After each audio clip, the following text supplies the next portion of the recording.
Last time on She Rules the Waves, I told you about my first sail with Alva, south along the Swedish west coast and across the Sea of Kattegat. And I also gave you a short tour of the boat. This time, I'll show you Alva in action, while we cross over to Denmark a couple of times. And if you do like these videos, please don't forget to subscribe.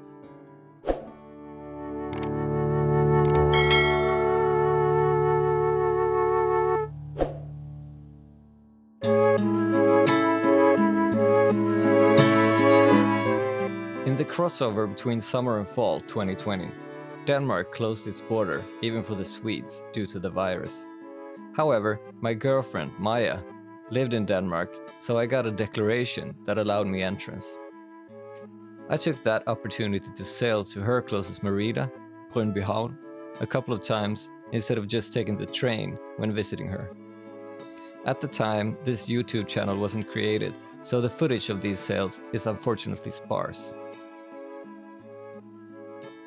After making sure I had the Danish courtesy flag hoisted, I was ready to take off.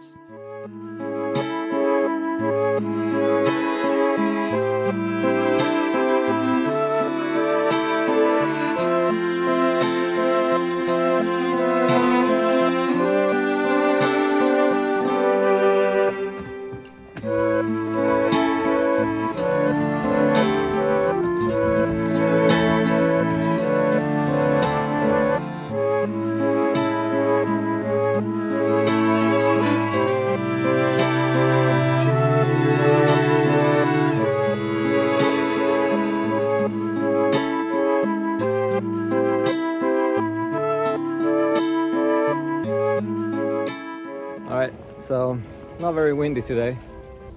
It's like 4.5 true wind speed. We're doing almost 4 knots, but we have a current against us. Not very much, but I think we're like maybe almost 5 through the water.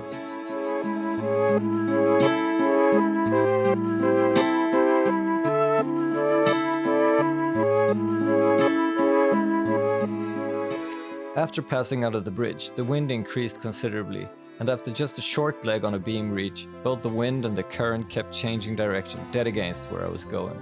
I had to tack for hours, fighting to make landfall before sundown. There is a lot of weird fishing contraptions along the Danish coast that is virtually impossible to spot in the dark. While waiting for my arrival, Maia was scoping out the marina, trying to find a suitable mooring slip. And then she was standing on the pier looking for me when I finally showed up in the swiftly darkening dusk.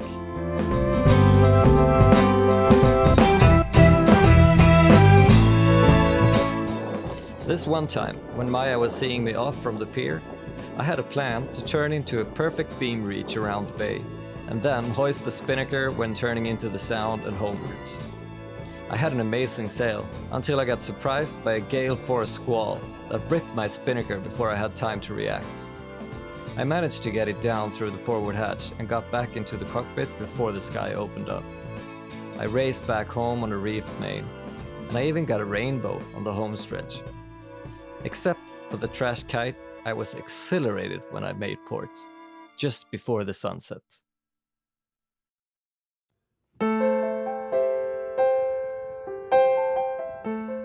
This other time, it was so foggy that I couldn't see more than about a boat length ahead of me.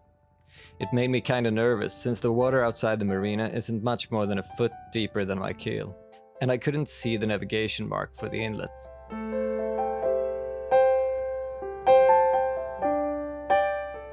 But at least now I know that my plotter and GPS works the way they are supposed to.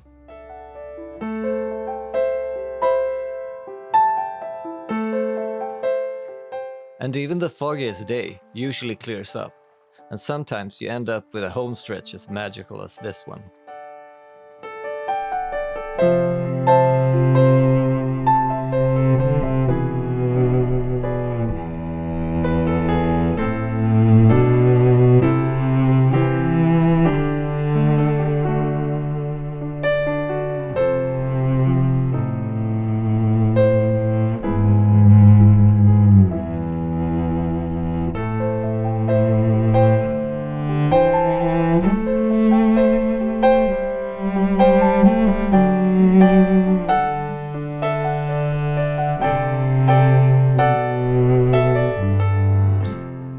what better way to end a day like this than with a anchor beer and a couple of shrimp and salmon crackers, watching the sun set.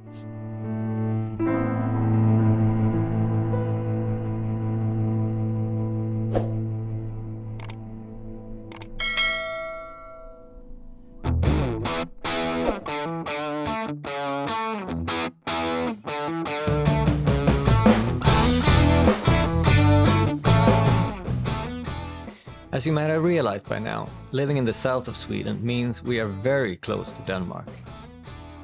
One day in October, Maia was visiting me in Sweden, but she had to get home to her son's birthday party. He worked in construction and he was going to celebrate this brand new dockside sauna that he built in Dragør. Since it was a beautiful day and we had a few hours before she had to be there, we figured, why not sailing? Said and done.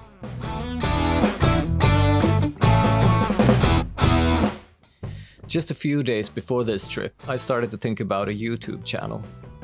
That's why I started filming more. And on my way back home, you'll notice that I started to talk to you guys a bit more too. But for now, enjoy the sail over Öresund, across the heavy traffic shipping lanes, under the bridge and across the border.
That's the border.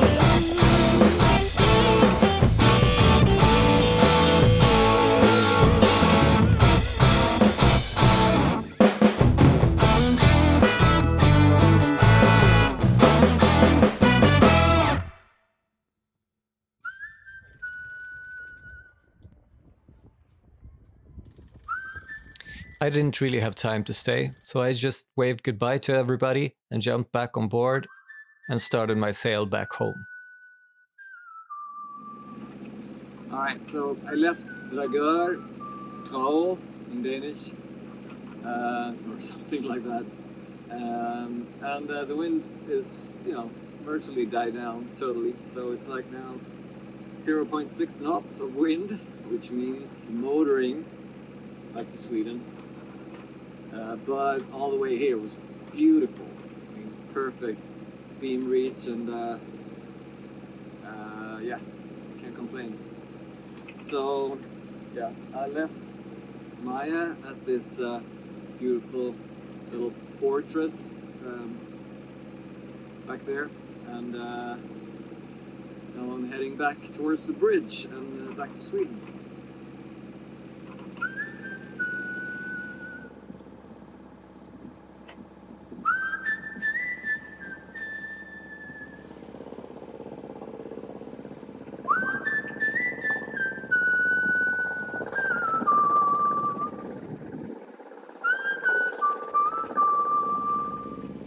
actually see a little ripple on the water here, so maybe you can get a little wind, maybe just, a little bit of help from the head sail or something like that. Get back to.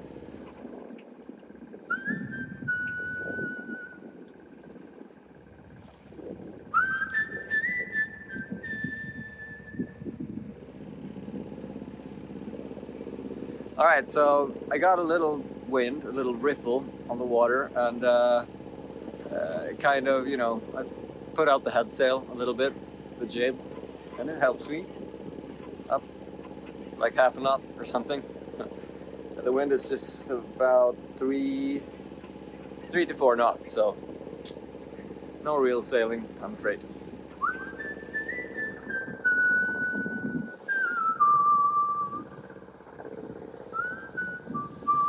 Over there you see the red and white little color thingies, and then blue and yellow on the other side. That's the border. And here comes the train. Choo choo.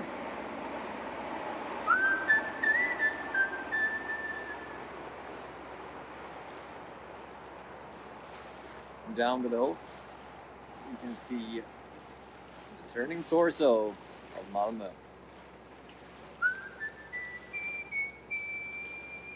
We're almost in Sweden.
So I'm almost back at my home port, Limhamn.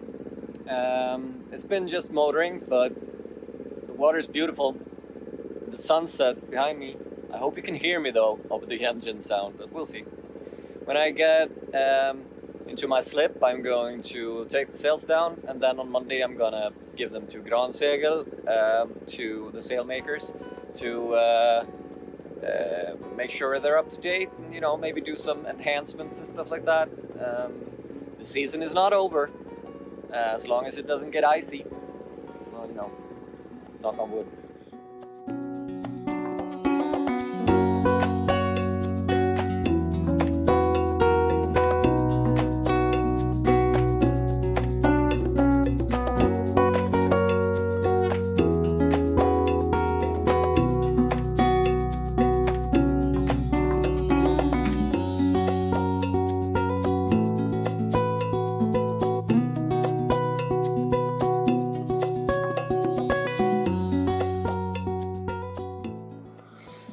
Yeah, all done here, and thank you for today and this episode, and I will see you next time.